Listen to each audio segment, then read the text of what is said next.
Hey folks, it's Ben at Bates Nursery, and thank you for joining us. Today we are going to be talking about ornamental garden design. A couple weeks ago we talked about edible garden design, so kind of more, thinking about things as far as production and thinking a little bit more like a farmer. And today we're going to switch gears and go more into what most of us would traditionally call just landscaping or ornamental gardening. And there's a lot of different facets, a lot of different realms of garden design that you can have expertise in, but we're just going to kind of split down the middle and generally talk about some things you can do to get your project started.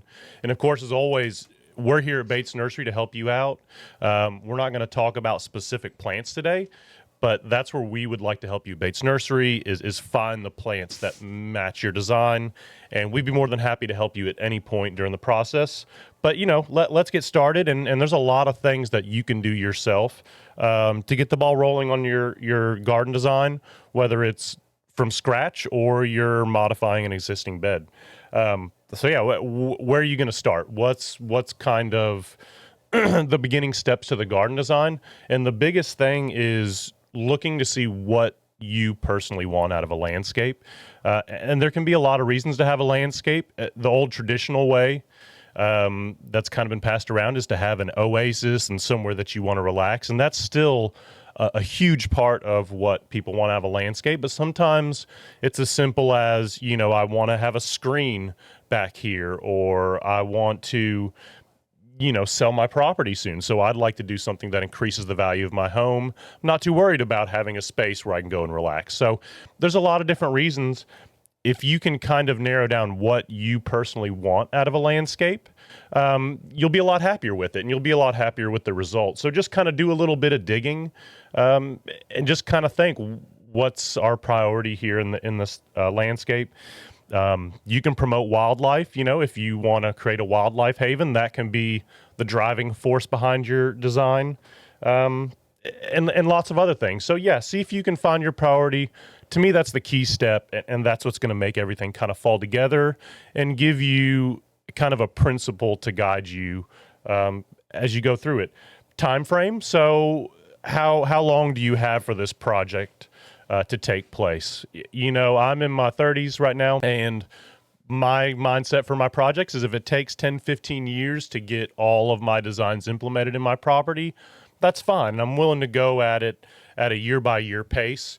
It'll save me a little money, wherein, maybe you're doing okay. You have a nice piece of property with nothing going on, and you really want to do it all the way, one shot, and do 100% landscape start to finish. That's going to cost a little more money, but you can absolutely do that, and it scales. So all at once, getting that job done in one shot over the period of weeks or months is going to cost a little more. You're going to have to find all those plants at once.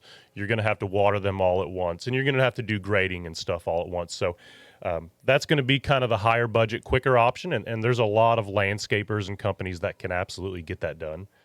Stages, which is kind of where I tend to lean whenever I'm designing landscapes. So designing your landscape and then prioritizing what is number one and what's number two, and starting with the most important bed. Usually that's at the front of the house. If it's facing the road, that's usually where most folks want to start, because that's what you see when you pull in, and that's the curb appeal. If you're going to sell your house soon, then that front of the house is definitely number one, first stage of the design. You may only have one stage if you're selling your house. So things to think about. I really like the stages. That's kind of a middle cost. You can do big beds each year, and it'll kind of help dissipate the cost of that landscape, and the maintenance can be stretched out as you go. So this is kind of the true do-it-yourself beginner gardener's method. So as you go, you've got maybe an existing bed, or you're wanting to create a bed, and you just want to experiment. You want to play, and you want to just kind of put plants you like in there, and maybe have some sort of a guide to when you do that, but you're just going to do it as you go. And I feel like all of us do this all the time anyways, on top of what we have planned. You come out to Bates and you see some plants that are new to you, and you want to find a place for them. That's kind of as you go landscaping. It's not going to have a lot of cost up front, and you can still get a lot of pleasure out of it. Maybe just kind of have some guidelines as to what kind of plants you can have in certain areas, and that can be an as-you-go design, super low cost and really fun. Do-it-yourself professional, we kind of talked about that. I mean, if you're going to do it yourself, obviously you're going to save a lot of money. A professional company, if you really want it done right and all at once, that's definitely a great way to go. It can be hard to do that on a do-it-yourself time frame, but there's a lot of in between, and there's a lot of landscapers that can kind of help for part of the load, or maybe bed creation and allow you space to do it yourself for other parts of the landscape. So do it yourself or professional, definitely something you can balance out. I really like to start with landscapes in my area. So drive around, take a drive.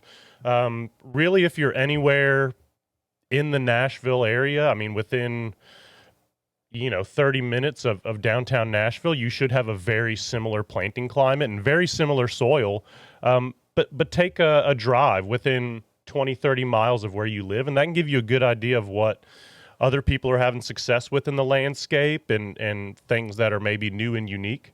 I will say newer builds and newer houses that I'm seeing are going for a more contemporary landscape design, and they're mixing in a lot of grasses and rugged perennials and stuff, and that kind of look is starting to become more apparent in new properties. So take a look. That may be something you're not familiar with, using grasses and perennials, but you can see it a lot of times in your neighborhood. And then if you're in a neighborhood like mine, which was built in the 60s, you're going to see a lot of hollies. You're going to see a lot of maple trees and stuff like that in there, which is kind of a very just old-fashioned way to do it.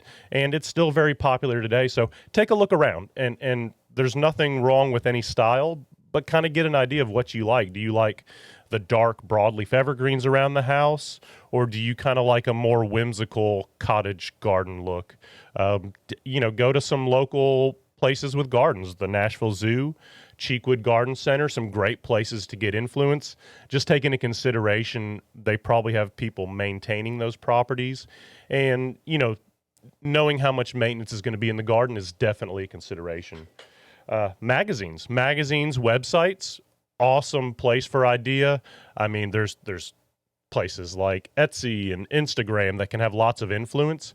I would say be very careful about how you look at some of these designs you see online, and make sure they're based out of somewhere in your region. So somewhere in the Southeast would be ideal. So like, a Southern Living magazine or anything that's regional would really be a best bet. So just make sure what you're looking at is not necessarily, make sure it's not a Northern California garden magazine, or else those plants just may not be a great fit for us. So take a look at some of that that stuff. I like magazines because I can save the pictures and kind of keep them around as influence for other designs I want to do. Take clippings. A lot of these magazines will actually have plant varieties that they recommend in combination, especially some of these cool perennial drawings of masses of layered perennials, and save those. If you ever see those, cut those out, save those.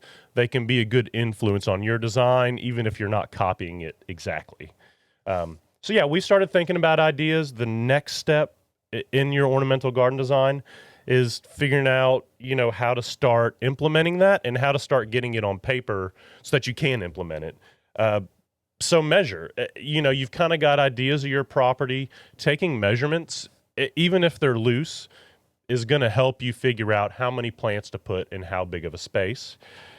You can measure just real simply. I mean, you can pace. Most people's pace is between 3 and 4 feet.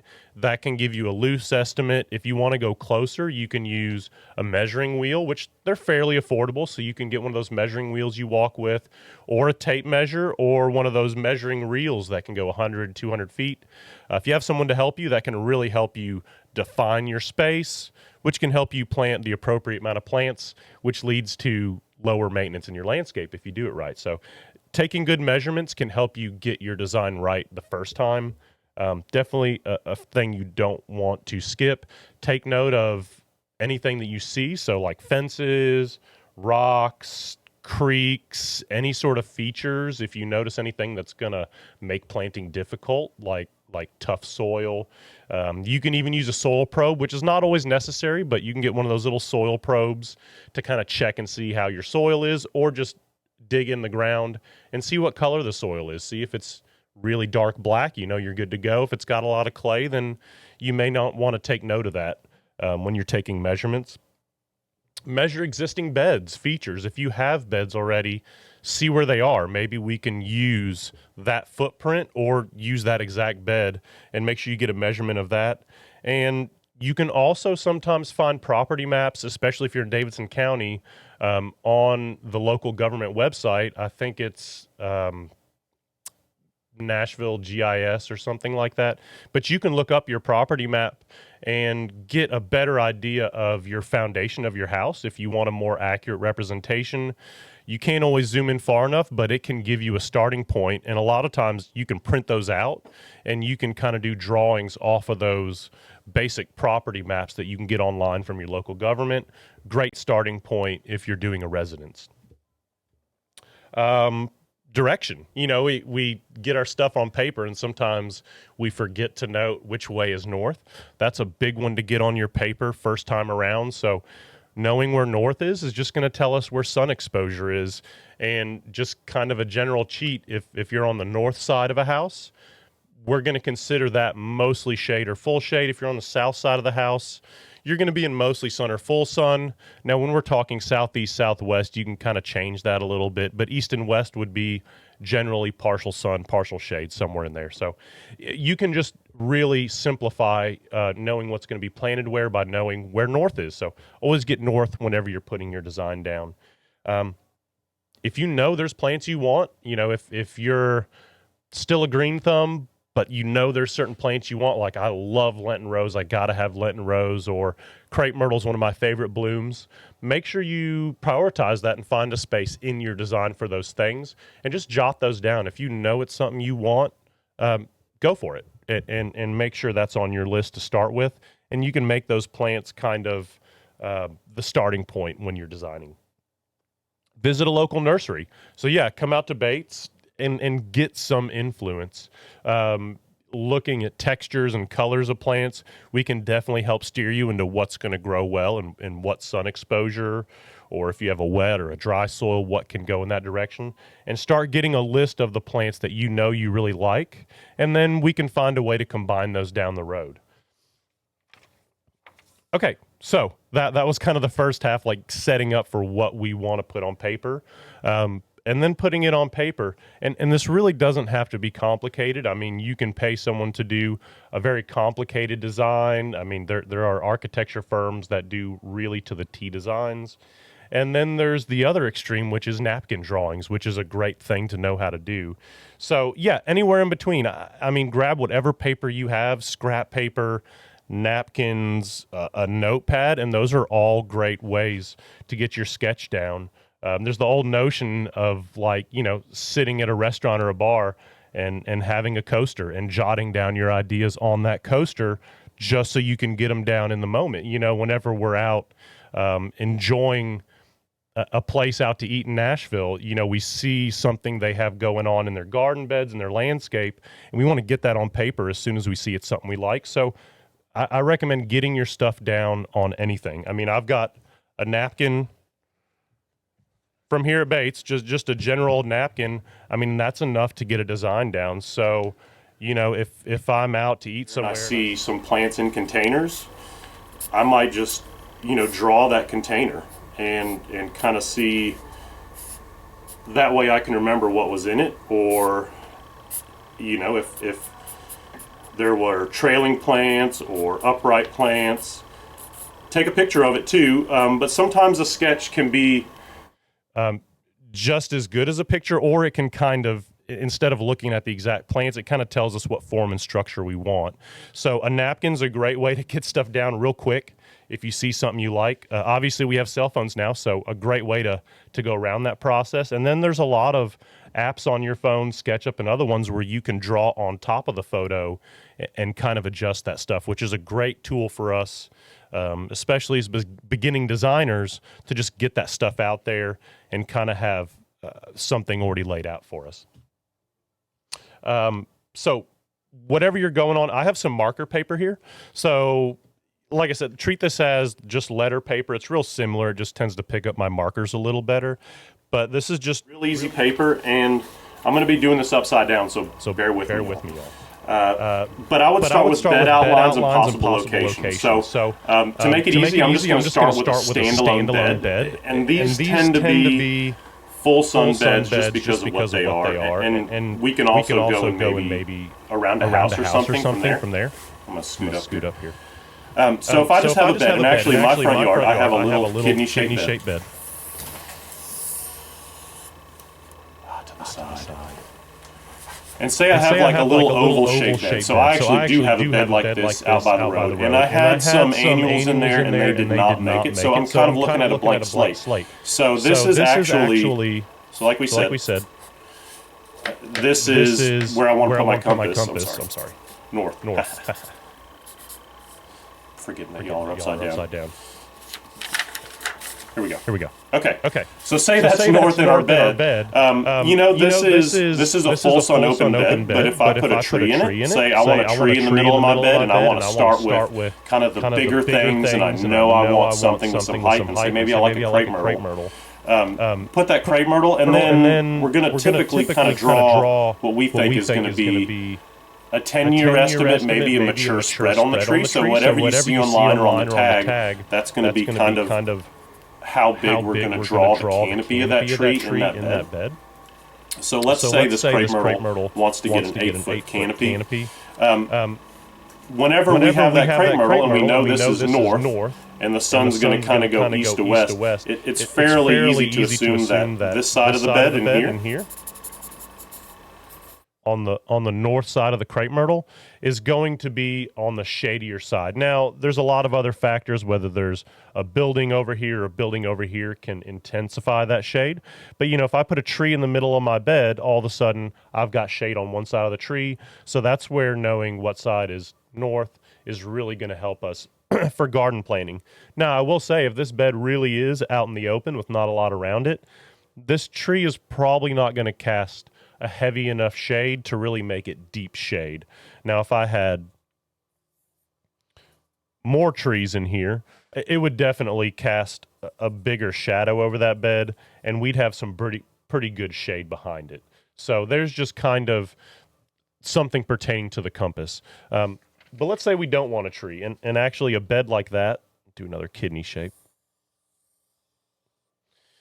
A bed like that, a lot of times, is perennials, and I actually really am trying to get some grasses out there.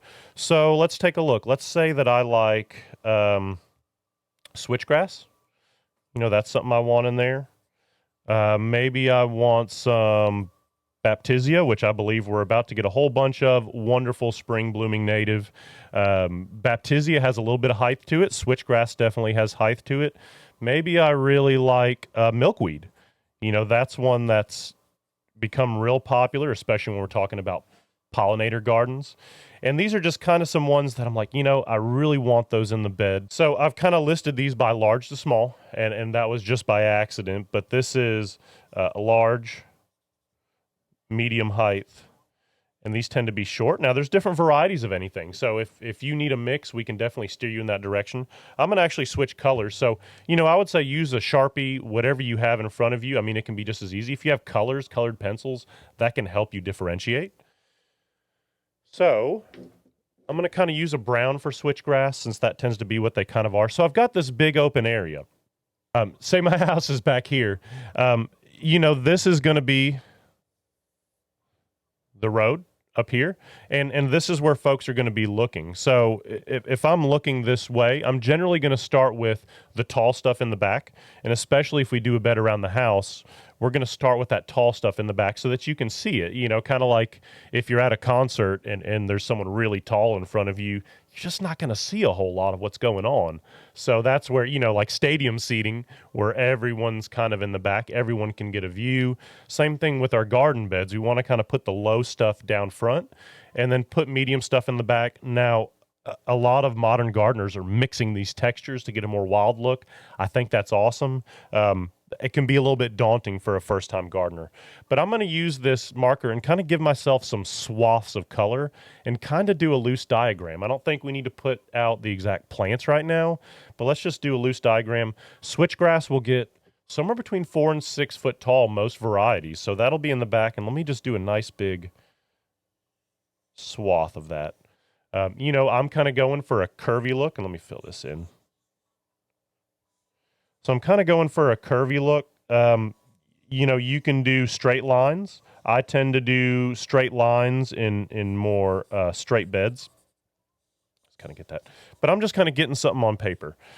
So there's going to be my switchgrass. And later I can figure out how much, and I'll kind of do that off of how much length I have on this bed. And then we can kind of dot it and fill it in, knowing what our spacing is going to be. Switchgrass is usually 3 to 4 foot apart. You can always put them further. Those things can get fairly big. So next on my list is Baptisia. And Baptisia tends to have kind of a blue or a purple bloom. Now, we do have a lot of yellows out there, but I'm going to use a nice purple because I think that'll go well against kind of the switchgrass color in the spring. So again, you can get lots of different colors. I don't think it matters what color pen you use as long as you're getting the idea down. So I'm going to do Baptisia in kind of masses. Let me see if I can do some nice big circles. Again, just trying to get it fast because I think we're going to change this up a little bit. So I'm going to do Baptisia in circles. Maybe I'll try that where I have little punchy pockets of it. So maybe I have a little pocket over here and a pocket over here. I'm not sure that's going to work. We can always go back over it. And now looking at this, maybe we just need to go ahead and do layers like this. So, do a couple reiterations of these. Probably don't have time to go through a dozen different sketches, but I would take that bed and go through and really do several iterations and see what tends to look good. Again, this is where those kind of cheats from magazines you see can really help out because you see how they layer the bed. So I've got milkweed. I'm going to use green since I didn't pull out an orange, which is typically the color of milkweed, and we do have white milkweeds and other milkweeds. But I'm going to use green. Milkweed being the low-growing, butterfly-friendly plant and habitat plant. I'm going to put this down low. Hopefully that kind of brings them into this bed and they can see these plants down low. So I'm just going to fill in the rest of the area. And again, this is kind of more of a perennial bed design. I'm kind of eliminating the trees for this one, and we'll look at trees when we do up against a house. And so there's kind of just a general bed outline. And, we could always go in and modify this. So if I wanted to add another type of middle height perennial, let me try to think of what would be a good one, like a tall verbena or a bee balm. That would probably be about the same height as a Baptisia. We could put that in with here. So what if I wanted to do like some stuff in here? I could modify that and layer in with this design and do some pockets, or I could just make this a whole new swatch. So I would say have fun with it. Make sure nothing is concrete and hard. You can always change things and add more layers. And that's kind of the beauty of these staging landscapes is you can always add. I always recommend homeowners to leave a bare space for annual flowers or perennials of their choice. Even if you don't have the exact variety on paper, leave a space so you can add something new that you discover or that you like in the bed. Don't sell yourself to have it all 100% filled right off the first go. You're going to find that your interests or what you like changes over time. So there's kind of one. I'm going to go through a foundation landscape because that's kind of what most of us, I would say at least 50, 60% of our customers have a picture of a house. And that's where we're starting, is up against a house. So let me just do a real simple house outline. It's going to be super basic. And I'm just going to do a square house. I feel like I've done this before. This was my house in Madison, pretty much. And, this is why we're going to do our measurements. I'll say maybe this whole wall is 30 foot. And this porch is 10 foot. And these walls maybe are 15. So there's just kind of my basic dimensions on the house. I'll flip this over in a moment for y'all. So this is the house. And like I said, you can get like a property map from the local government website and print that out and kind of have a cheat for drawing this outline. I think that's great. That can help you out if you don't want to use a ruler, or if you do, use a gridded paper. I've got gridded paper here. That's a great way to kind of make it easy for you to not have to worry about doing straight lines and get it a little more accurate. Okay, so I've got a house, and let's say that this is north. Get my north on here. So this is north, and that means this is the south side of the house. So this is going to be sunny. So that's good. That gives us a lot of options with plants. There's a lot of plants that can take sun.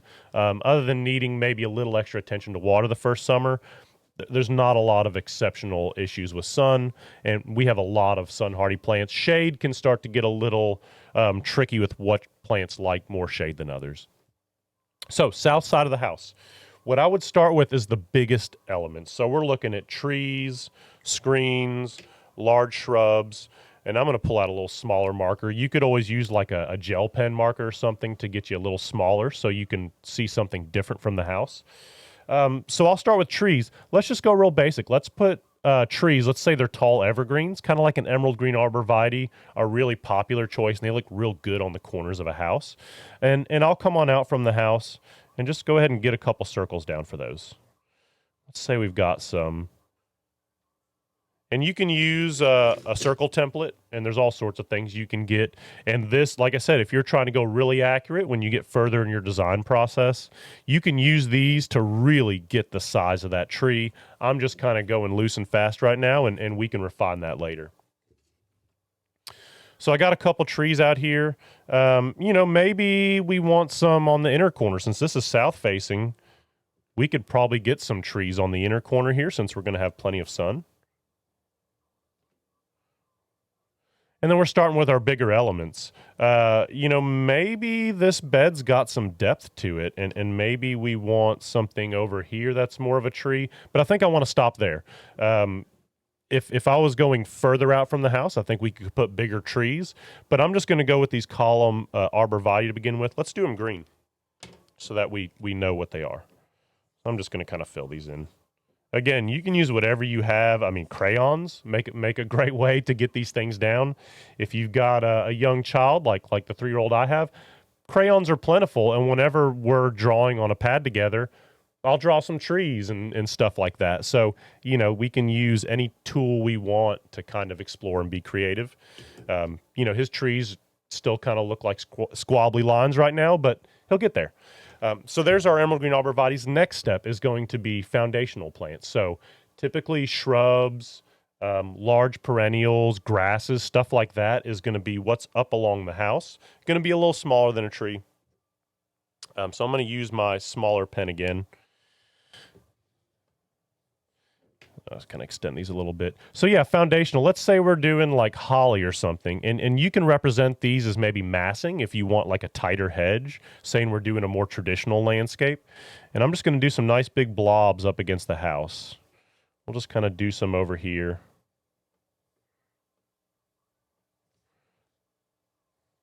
Oops, getting in the way of my son there.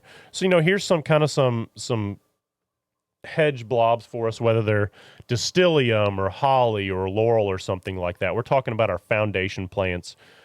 Take a note if there's windows. If there's a window here, we want to make sure that plant stays under that window for the most part. So take note of that when you're doing your measurements. That won't necessarily come through in like a property map or anything. So take note of the windows, and that's where drawing off of photos or something can really help, because you can see where those windows are when you're drawing. So I'll go ahead and fill those in for y'all. Only have one shade of green, but I'll do these brown. Hey, Ben, what do you do about estimating plant size versus knowing plant size when you're, like this plan, if somebody brought this plan to you at the nursery, Sure. Would you just try and fill the space as best you can? Yeah, and I mean, you can generally categorize plants into certain sizes, and you can the nice thing about what we do here at Bates is we have many different varieties of the same plant. I mean, I may have a holly that stays 2 feet tall. I may have one that gets 8, 10 feet tall. So kind of starting with what you want your plants to do, whether it's, like I said, a foundation or a middle ground, or we'll talk about edging plants in a minute. Start with kind of the habit you want that plant to have, and then you can kind of, it'll tell you how many plants of what size you're going to need. So either way, though, if you know that you really want, say, a green velvet boxwood, you're like, that's the plant I really want, that's what I want to start out with. Those get about 3 to 4 feet tall, so I'd put that in that foundation or middle bed category. And let's just say we want to do green velvet boxwood where I have these big blobs. So yeah, I mean, either way, you can start with how big you have it on your design, not knowing what plant it is, and then kind of fitting those in there, or start with the plant you know you want to use and then kind of fitting it into that space you've decided as to whatever that plant wants to do. So yeah, if these blobs are these brown blobs that I've put on my page, beautiful boxwood right here. If your boxwood's this color, I would give us a call. But let's just pretend. So if these are like a 6-foot space that I have here for these foundation plants, you know, those green velvets, sorry y'all, I keep forgetting them upside down. If those green velvets are going to get 3 to 4 foot, you know, that tells me I can only fit 2 in that space. And we're going to get real math heavy here. I'm sorry, y'all. You know, that equals 2. So, you know, if I have 6 feet in that space and the green velvet wants to get 3 to 4 feet, I just divide into how much room I've given. And that tells me I can only fit 2. You know, if you were to plant those further apart, you could get an 8-foot shrub out of 2 of those green velvets. And the look is going to be dependent on how far they are apart. If you plant a green velvet 5 feet apart, it's going to stand alone and never touch its neighboring plant. Say like these emerald green arborvitaes, you know, if you plant these 3 foot apart, they are really going to touch and form a tight screen. If I've got these singular like they are, they could easily get 4 to 6 feet wide. So we should just account for how much space we've given the plant. And like I said, work either way. I mean, if you want to start with just a space you want to fill with a plant and then determine the plant, you can figure out how many either way. So hopefully a roundabout way that answers your question. And there was another one about Sure. Spacing to avoid being too close to the home. Yeah, sure. And honestly, that's a big one, kind of one of my peeves, because it's a symptom of the modern contractor built home, is that it's typically like a 3 or 4 foot bed around the foundation of your house. And to be perfectly honest, that's not enough room for a lot of our plants to really have space to breathe. And so we're stuck with very miniature small plants in these beds, which is fine. And so I highly recommend expanding your beds out. And you may want to start with that. In fact, you may want to start with, if you've got your house with little bitty beds around it, you know, and you've got these little beds up around the house, you know, this is pretty common to see these little like 4 foot beds. If I was doing that green velvet boxwood, one of them would fill that space, and it's going to touch, you know, outside the bed, and it's going to touch the house, which is okay. But to me, that invites maintenance on your landscape. And personally, just having been in some utility background, and I've worked on plumbing and heating, you really don't want stuff up against the foundation of your house. It can reduce airflow. It can make, you know, anything you have to do to your house a little more complicated, repairs.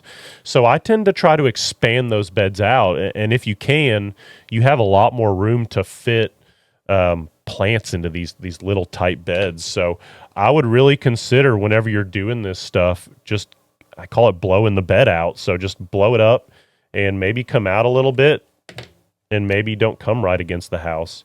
You know, you could even start small and kind of blow out a side of the bed and give yourself lots of room to layer stuff in there. And versus this little tight bed, we have a lot of room to add layers. We could add a tree in this bed now, because in this 4 foot bed, and unfortunately I've seen it and had to rip out crepe myrtles, if you have a crepe myrtle 2 feet from your house and that thing wants to get 8 foot across, it's going to become a problem. And the roots tend to grow as big as the canopy is. So just take that into consideration. Emerald green arborvitae is a little more tame. It only gets 4 to 6 feet wide, but I would cut that 6.5 and go at least 3 foot from the foundation of your house. So if you kind of come out with your beds a little bit, I mean, this is kind of a funky dog leg, but you can definitely refine it in a little bit. You could add a tree, so instead of your crepe myrtle being right up against the house and wanting to get, if your crepe myrtle wants to get that big, you've automatically got a whole bunch of branches that want to grow into your house. So that's something you're going to have to trim in the long run. But if you have your bed kind of out a little bit, you can have your 8 foot crepe myrtle or holly or magnolia. You can put that magnolia out here and you can get a lot more room out of that bed. And now all of a sudden you can start planting underneath it. So you have a much more interesting landscape. And then you can go in and do some better foundation plants that are not going to interfere with your foundation, plants that are easy to maintain, things that you can get behind if anyone has to do work on your house. So, yeah, definitely be careful of those really small beds. Either we need to go for really, really small, tight plant material, which tends to grow a little slower, and that can be its own style of landscape. I would highly consider giving yourself a little extra room in that bed, eating up a little bit of that lawn if you have it. We're always proponents of eliminating a little bit of grass for some flower power and some planting, and beautifying that area. And you can fit a lot more in safely, so you're not, getting roots up under your house and stuff. But yeah, I would take whatever plant you want, say if you want a maple tree that gets 20 foot across, divide that in half, and you want that to be at least 10 feet from your house, ideally, for the roots to not interfere. So that's a good cheap method. But yeah, you can always move your beds to accommodate that plant, if you want to have a long-term goal. And we did get another question. I don't know where you're at on your outline about preparing beds, especially Sure. if builders leave rubble or debris in areas where the beds would go. Yeah, and I don't really, have much to touch on that because I'm really trying to focus on design a little more. But yeah, implementation can have a lot of caveats, and that's where whenever you're doing the measurements of your property, taking note of some of those things. You may even just have like a metal stick or a rod you can push down in the ground and see if there's like stuff under the soil, if you think you're going to run into stuff, or just digging a couple holes can kind of give you an idea of what you're going to run into. But grading and drainage is a pretty complicated topic, so I would be reluctant to DIY grading and drainage stuff unless you're familiar with it, because that can get a little bit complicated. And when you start changing the way the water flows on your property, it changes the beds and it changes a lot of things. Sometimes you get into some legality stuff, especially if you're, moving land and pushing stuff on your neighbor's property. So just be a little bit careful with grading. But I would say the first thing I do when creating a bed is just try to use a shovel and dig out the weeds. A nice method, if you can afford to rent a machine, they're not that expensive, is something like a sod cutter. And the sod cutter literally just gets underneath the grass or really weeds or whatever you have in that area, and it cuts about 3 or 4 inches out of that soil and just leaves you with that mat. And you can create a bed space, like instantaneously with a sod cutter, and it gets all those noxious weeds out of there, so you have a blank slate. So I would highly recommend a sod cutter. You can till soil, but sometimes that can leave a bigger mess than you had, especially with all of our Bermuda grass. If you till that in, it can cause that all to remain in your bed, and then you'll just be fighting Bermuda grass for a while. So yeah, with excavation and stuff with the soil, I would recommend using a shovel first. And you can scrape with a shovel. If you feel like you can get a sod cutter, great way to do it if you have a large scale project. At least maybe an edger or something you can edge with. They have edging shovels. You can rent an edger. And that can kind of help define your bed lines when you're laying it out. I would start with string or spray paint to make your bed lines before you start, digging in and seeing what you're getting into. And that can kind of tell you the zone you have to be worried about. Yeah. Yeah. It gets a little complicated with grading and stuff. So the less you can move soil, the better. I think that's a good rule of thumb.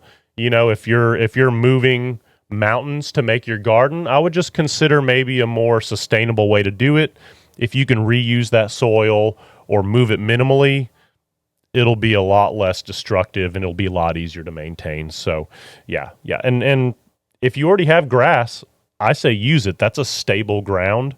I like to use grass as pathways and stuff like that. So something to consider. I'll touch on that again, but I'll go back to this drawing that I have here. I talked about foundation plants, shrubs, mid-ground perennials. So that would kind of be in the middle of the bed. Mid-ground perennials, we talked about baptisia. You may have even coneflowers could be a mid, tons of perennials. But we're looking at stuff that's kind of going to be in that 1 to 3 foot range below like a bush. And those I tend to do in masses because you're going to want to do a bunch of it to get that effect. And I'm just going to do that with a color.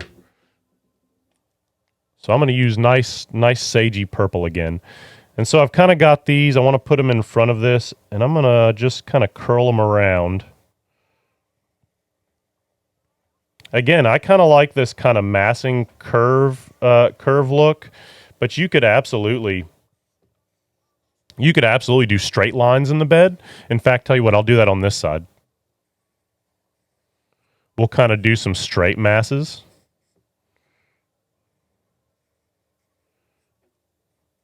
Versus a nice curving mass.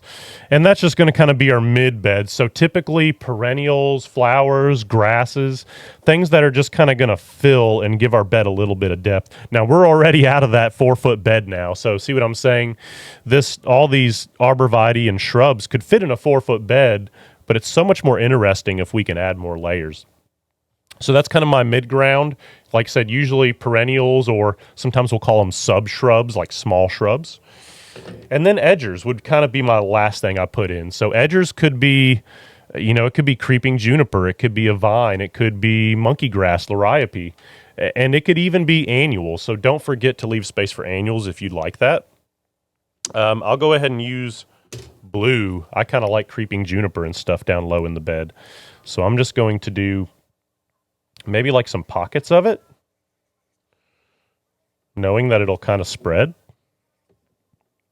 Tell you what, I'll do that over here like this. Like I said, this could be liriope, could be an edger. I'll do it over here a little more. So we'll just kind of do it 2 different ways. So you can represent that a lot of different ways. And I'm just going to go ahead and do a bed around this. So I'm letting the plantings decide my bed in this. You could easily start with a bed, or if you have an existing bed, go ahead and draw that. Let's go ahead and say our sidewalk's coming out here.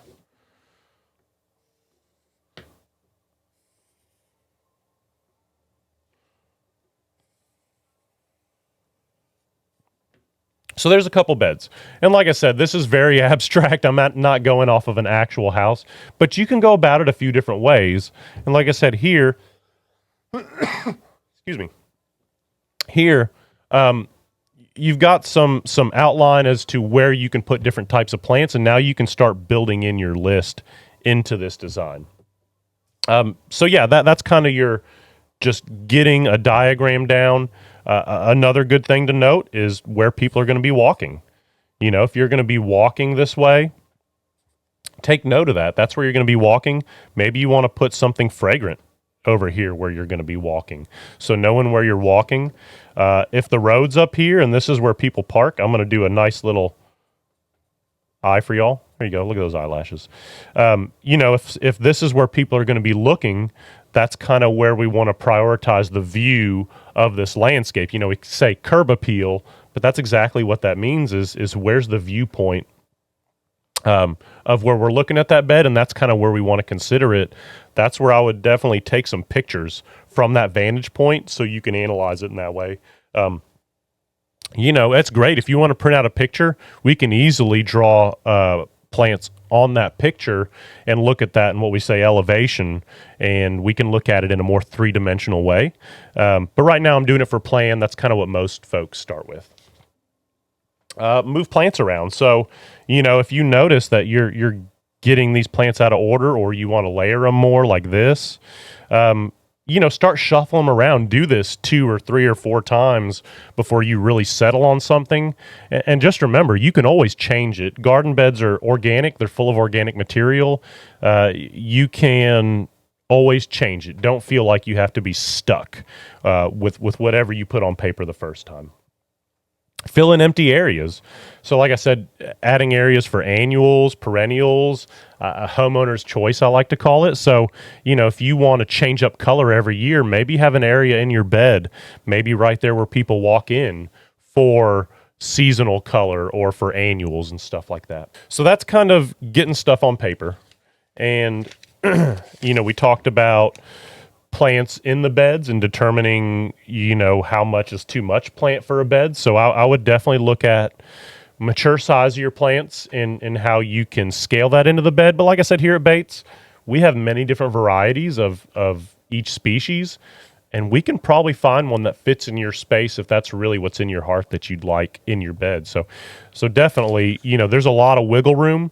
I tend to be a little more general about what plants go where, and usually when I do a design, I'll have 2 or 3 different options for that plant that all can serve the same purpose. Hardscapes, that's something to consider when you're getting into it. So are you going to have a walkway that needs to be built? Are you going to have a pool? If you've got the pool situation, you need to be considerate of what you're going to plant around that pool, or how much space is from the bed to the pool, so that we don't start getting leaves in the pool. So there's some considerations with hardscapes, water features, ponds. We don't sell water features at Bates, but that's something you can absolutely incorporate into your garden design. And it doesn't have to go in right away, but it may be something you consider early, because hardscape stuff like patio tends to be permanent. So I would definitely try to get that stuff on paper. Let me see, mulch. Once you kind of get the plants that you have in there, think about mulch. That can play a role in your garden design. I usually think of mulch based in the house color and the plant color. So if you have a red brick house, red mulch is probably going to wash everything out. You're not going to be able to tell the difference. But if you put something like black mulch in front of a red brick house, it'll make everything pop and give you a nice canvas for everything. So consider the mulch. If you have a more woodland garden, a native garden, I think pine straw fits that aesthetic really well. So kind of knowing where you want to go for looks and color can help determine, mulch. If you're going to use rock, rock goes well with a lot of drought tolerant gardens and a lot of hot plants, we'll call them. And then last thing I have is water, irrigation. I mean, we have this plain on paper. You may take note of where your faucet is. If you've got to lay water out there for at least the first year, consider that when laying out your planting, and maybe it makes you extend your planting for a year or 2 so that you can access that water as you plant. But definitely know where your faucet is. I would try not to put plants directly in front of my faucet, or else you're going to be running them over every time you get to it. So, just think of the little things. Try to get all those little details on paper so that when you put your plants in there, you're not running into roadblocks or having to change things as you're putting the plants in the ground. So we're just trying to get ahead and predict the possible issues. And remember, it's right plant, right place. The whole point of this is to get the right plant in the right place so that it's low maintenance. That really is what makes a low maintenance garden, is to just get those plants where they're happy and where they can be taken care of and thrive. So this is really to help save us time and money in the long run, to kind of have a little plan.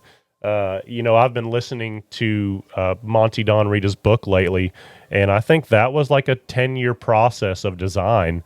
And you can spend years and years on design, and that still has been changed in the past 30 years. So even if you have best laid plans, know that things are going to change, times are going to change, and your preferences are going to change. So leave a little room for change in a garden bed, I guess is what I'm trying to say. So I really like trying to find influence. I couldn't find a ton of garden books in my office this morning, but I've got a Japanese garden book. You can get European garden books. Even like desert gardens can work in Middle Tennessee fairly well.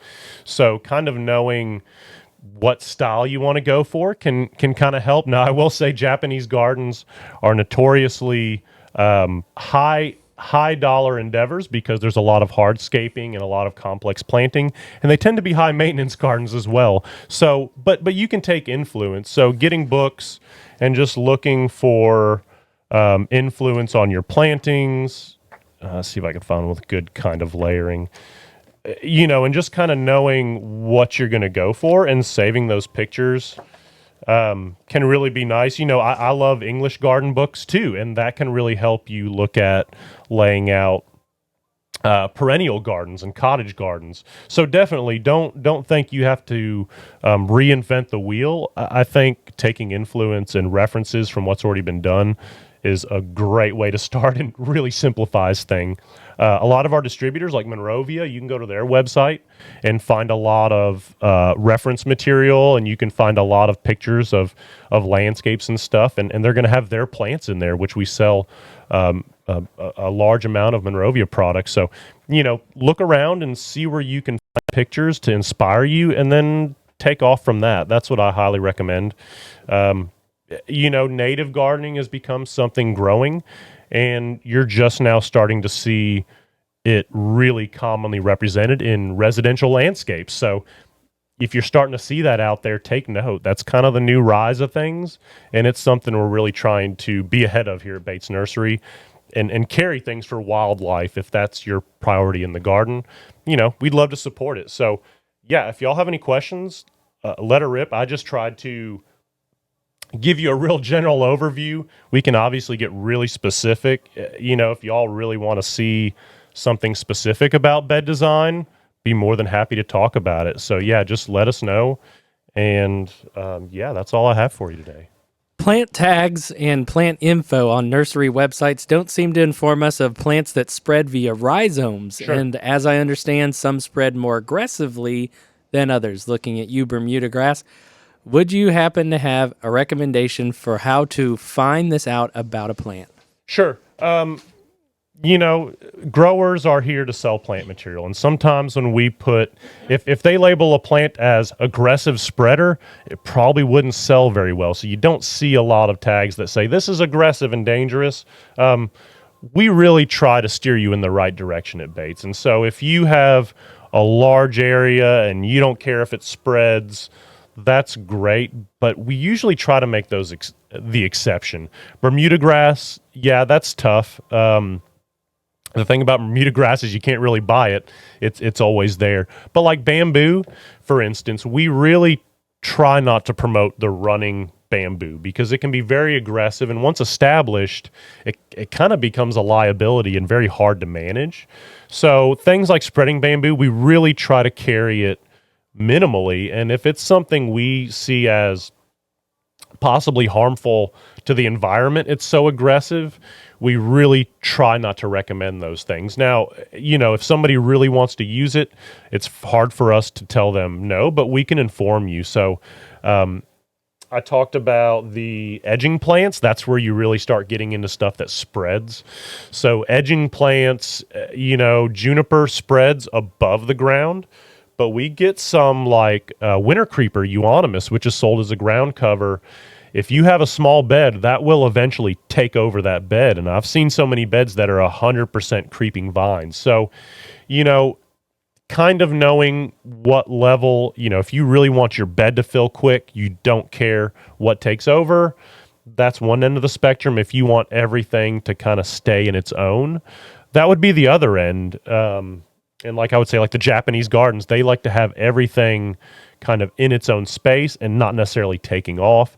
And then there's a middle ground. So say like perennials, bee balm. Bee balm is a pretty vigorous spreader. Now most people embrace that until it takes over a section of your bed that you really wanted something else to grow. So yeah, it can be hard to know what spreads fairly quickly. Most shrubs and most trees don't spread through rhizomes. So you're pretty much going to be looking at spreading vines and perennials. Now, a lot of these reseed. So, with a lot of our native landscapes, there is some reseeding going on, which is kind of a whole nother topic than spreading through rhizomes. But with Bermuda, I would absolutely recommend a hard metal edging in your bed. And then, there may have to be some sort of a weed control on that if it really needs to be 100% out of the bed, or just a lot of hand pulling and mulching to the point to where that Bermuda just doesn't want to be thick. So yeah, it can be hard with plants that spread. Sea oats is actually one that technically is a regional native, but it spreads by seed fast. I mean, almost like bamboo, and it will take over an area. So even though it is regionally native, it can also be seen as aggressive. So just knowing how individual you want your plants to stay versus if you want just kind of a wild flowing organic garden that fills up on its own, kind of figure out where you want to be on that spectrum. Like traditional cottage gardens are going to have a lot of plants that just kind of take over their massing areas, and they probably reseed and spread readily, and then you just kind of thin it out as it goes. So yeah, we try to steer you in the right direction. If you're worried about aggressive plants, let us know. It's definitely the minority of what we sell, and I love giving people tame alternatives to aggressive stuff. Like wisteria, especially the Chinese wisteria, can be really aggressive and spread underground, overground, take structures down. But our native crossvine is just as beautiful, pretty dang vigorous, but it doesn't spread underground like that does. So yeah, let us know. We're here to kind of help you make the wise decision as far as those spreading plants go. Like I said, feel free to contact us. I mean, you can message us Facebook, info@batesnursery.com. We're always here to help y'all out with your garden problems and, getting excited about spring. Thank y'all.